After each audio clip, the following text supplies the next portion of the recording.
Ndabasuhuje kandi cyane. Hari ukuntu umubyeyi ashobora kwigisha umwana we gukunda no kubungabunga ibidukikije. Uyu munsi ndashaka yuko dutekereza ku kintu gisa naho cyoroshye ariko kandi gishobora kuba ishuri ry'umwana, rikaba ishuri rikomeye. Wowe niba uri umubyeyi, tekereza ku giti cy'umwembe kiri ku rugo cyakuze neza. Gifite amababi meza kandi cyuzuye imbuto nyinshi z'umwembe. Imbuto zisa neza kandi ziteye ubwuzu. Iyo umwana akibonye ashobora kubona imbuto ziryoshye gusa akaba arizo yibonera nk'umwana. Nyamara indoro ye itandukanye n'iy'umubyeyi, kuko umubyeyi we ashobora kureba icyo giti akabona ishuri ry'ubuzima. Ashobora kwigisha umwana ati, uyu mwembe mureba ntabwo wazanye izi imbuto mu munsi umwe. Hari umuntu wawuteye, arawuhira, arawurinda, ategereza kugeza aho ukuriye. Ahangaha neza neza niho uburere butangirira. Iyi ni Isaac Inspire TV, njyewe ndi mwarimu Isaac mukunda kuganira.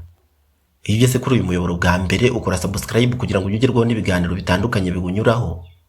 Kurutaho reka tujyane mu kiganiro kugera ku musozo wacyo.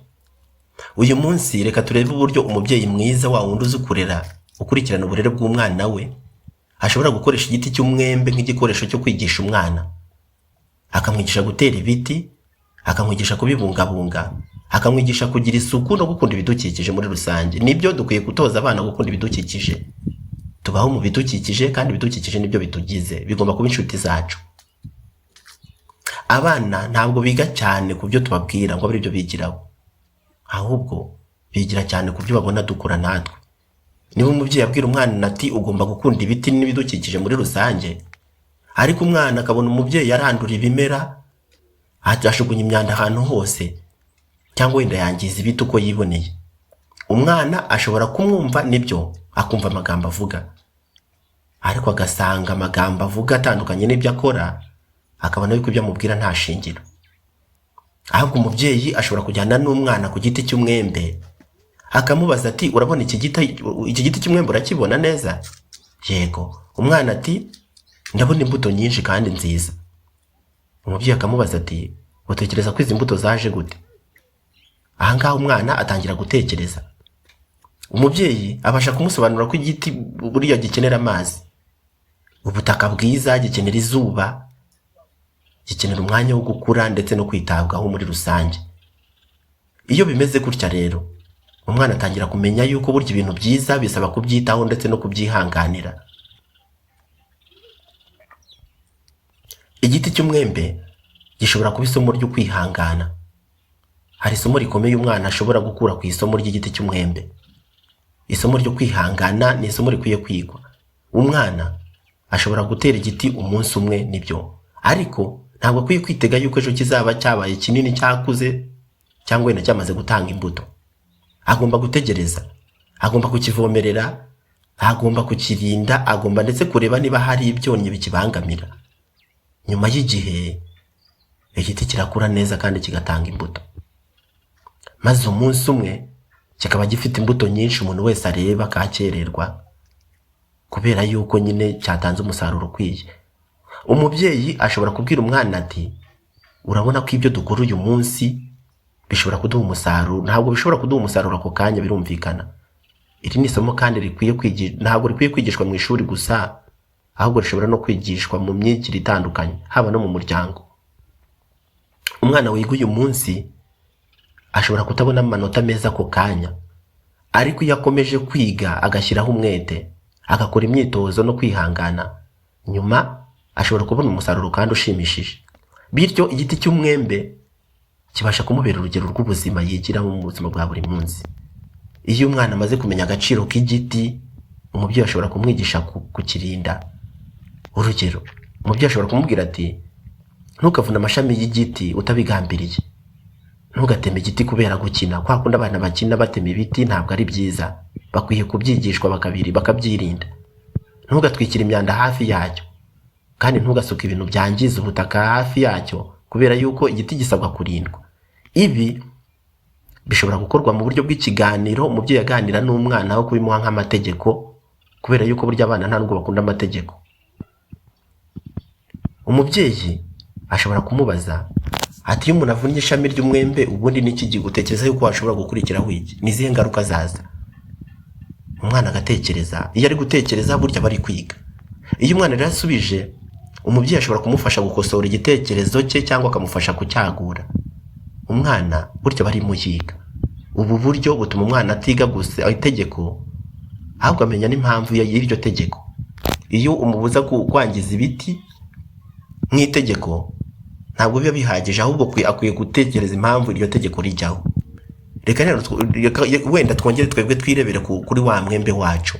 Wa mwembe ufite imbuto nyinshi kandi nziza. Umuryango ushobora kurya izo mbuto, abana bakaziryaho, bamwe bashobora kandi kuzisangira n'abaturanyi. Izindi zishobora gukorwamo umutobe cyangwa wenda ibiribwa bitandukanye bitewe. Aha hantu umubyeyi ashobora kubwira umwana ati urabona yuko igiti gishobora kugira uruhare mu mibereho y'umuryango. Umwana atangira gusobanukirwa yuko ibidukikije atari ibintu burya byo kurebera gusa biraho, ahubwo n'umutungo tugomba kurinda. Iyo duteye ibiti by'imbuto dushobora kubona ibyo kurya. Yego, iyo turinze ubutaka dufasha ubuzima bw'ibimera, kandi ibimera bidufitiye akamaro murabizi. Bivamo ibyo kurya, bivamo imiti, bivamo ibintu byinshi bitandukanye bidufasha. Iyo rero dukomeje kurinda ibidukikije, tukatoza abana bacu kubirinda bikagira ubuzima, tuba dufasha abana bacu ndetse n'abazadukomokaho, kuko bashobora kubyungukiramo cyane. Ushobora kuba ufite umwana, yego, ushobora kumushishikariza kugira igiti cye nawe akacyitaho. Umubyeyi ashobora kuvuga ati reka dushyireho umwembe wawe, cyangwa se dutere avoka runaka, biterwa n'igiti wenda mwahisemo. Ntabwo ikigamijwe wenda ari izina ry'igiti, ahubwo icyangombwa ni ugutera igiti. Hari n'ibiti by'ubwiza burya bibereye ahantu umuntu atuye.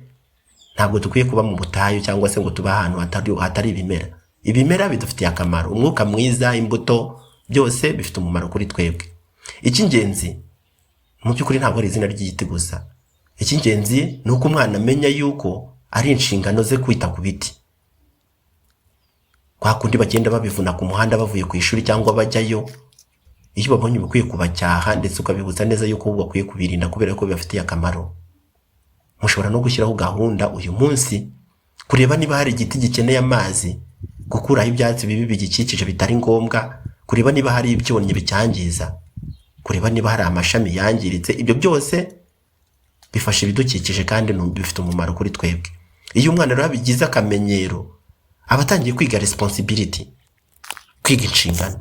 Abana bacu bakwiye kubaho bagira inshingano, hatari ukubaho gutyo gusa ubona nta gahunda.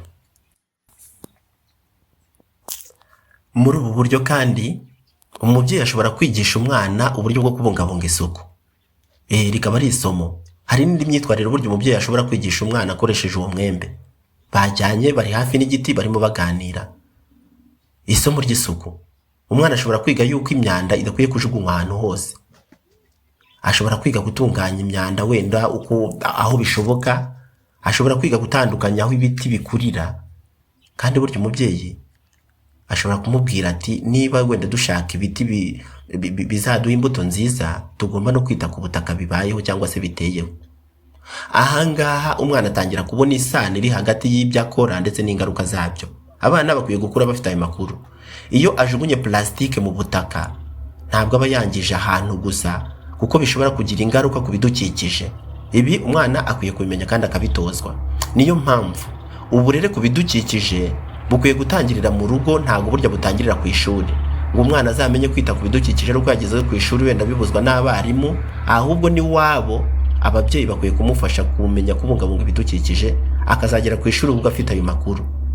Igiti cy'umwembe gishobora no kutwigisha gusangira. Umusangiro ni ingenzi cyane. Hajya habaho n'igihe cy'umuganura, abantu bakaganuzanya. Iyo umwembe wera imbuto nyinshi, ntabwo ari ngombwa yuko umuryango umwe utekereza kuzirya zose wonyine. Yego, biryoha bisangiwe. Umwana ashobora kwigishwa gusangira n'abandi. Umubyeyi akamubwira ati iyo ufite byinshi ushobora kugira icyo usangiza undi muntu, kandi ni byiza. Iri ni isomo ryiza cyane mu burere. Ntabwo ukwiye gutoza umwana kurya wenyine kwa kundi umuntu akomanga abantu bakirukanyira mu gikari kandi baba bari ku meza. Umwana akamenya yuko umutungo wacu ushobora kugira akamaro n'abandi bantu, nibyo kandi ni byiza. Hari ikibazo rero gikomeye, umubyeyi ashobora kuba yabaza umwana ati uyu mwembe ninde wawuteye? Niba umwana atamuzi, umubyeyi ashobora kumubwira ko ushobora kuba waratewe n'umuntu wenda wabayeho mbere ye, noneho akamubaza ati iyo uwo muntu atawutera uyu munsi twari kuba turi kurya izihe mbuto? Ahangaha umwana atangira gutekereza ku hazaza. Natwe ubwacu iyo dutera ibiti dutera uyu munsi, dushobora gufasha abana, bishobora gufasha abana bacu cyangwa wenda bazadukomokaho ejo, cyane cyane ko burya nta muntu ukora yikorera. Niyo mpamvu kubungabunga ibidukikije ntabwo ari inshingano y'abantu bakuru gusa, ahubwo ni umurage tugomba gusigira abazadukurikira. Nibyo dukwiye gusiga isari nziza kurenza uko twayisanze. Reka dusatire umusozo w'ikiganiro. Bakunzi ba Isaac Inspire TV, reka ngiye nsoze mbabaza ikibazo. Niba ufite umwana, ni iki umwigisha uyu munsi? Kandi ukamwigisha ukoresheje igiti kiri ku rugo bitagusabye gutembera ngo ujye muri parike, kuko muri parike ntabwo ari waba ibiti gusa, ahubwo uhereye aho utuye hari ikintu ushobora guhera wigisha umwana wawe. Ntugategereze ko umwana abanza gukura cyane, mutekereze ko namara gupfundura amabere no kumera ubwanwa aribwo azatangira kwiga. Oya, mwigishe hakiri kare. Witegereze ko icyo gihe aribwo azamenya gukunda ndetse no kwita ku bidukikije. Tangira ubu ngubu, mujye hanze muri kumwe, murebe igiti, muganire ku mababi yacyo, murebe imbuto zacyo muziganireho, kandi ibi ngibi birafasha cyane.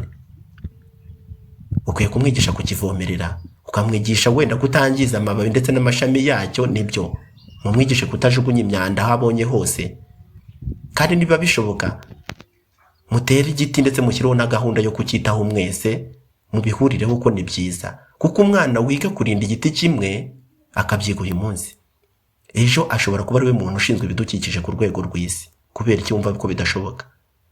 Igiti cy'umwembe cyuzuye imbuto ntabwo ari igiti gusa dukwiye kureba, ahubwo ni ishuri, ni umurage ndetse n'isomo ry'ubuzima.